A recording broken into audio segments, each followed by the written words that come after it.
नमस्ते. माझं नाव आहे लावण्य मनोज पालकर.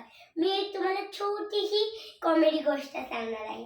कॉमेडी गोष्टीचं नाव आहे माझा दादा. माझा दादा एका घराची बेल वाजवत होता. हातच नाही पुरला त्याचा.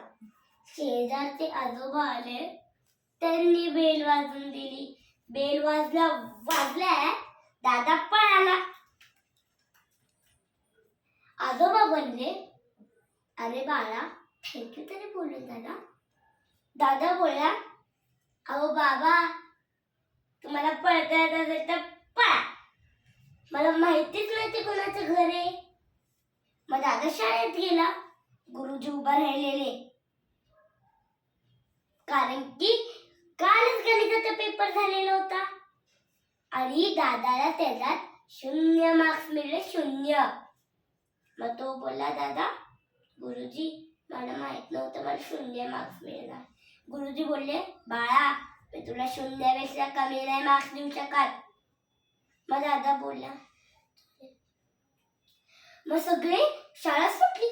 सगळे पायीवरून पळत होते आणि मग गुरुजीचा पाय सटकला. अरे मेलो. मग दादा बोलला, अरे यार, खरंच पटलं. दादा पळाला. हॉस्पिटलला नाही, गुरुजीला घेऊन घरी. मग दादा घरी गेल्यावर बाबांनी विचारलं, बाळा, तू मोठं होऊन काय होणार आहे? मग दादा बोलला, बाबा, मी पायलट होणार, पायलट. मग बाबा म्हणले की पायलटचा अर्थ तरी माहितीये का तुला? मग दादा म्हणला, बाबा, माहिती आहे ना मला, सगळं येतं मला. पायलट म्हणजे पाय ठेवला तर कापता. मग बाबा बोलले, अरे.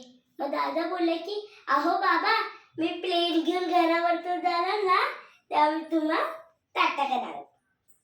तर बाबा बोलले, मी जमिनीवर, तू वरती, कसा टाटा करशील मला तू? मग दादा बोलले की, मी जेव्हा प्लेन घेऊन जाईल ना वरतून, तेव्हा मी बॉम्ब टाकेल घरावर, तेव्हा तुम्ही मला टाटा करा. हा आमचा दादा. थँक्यू.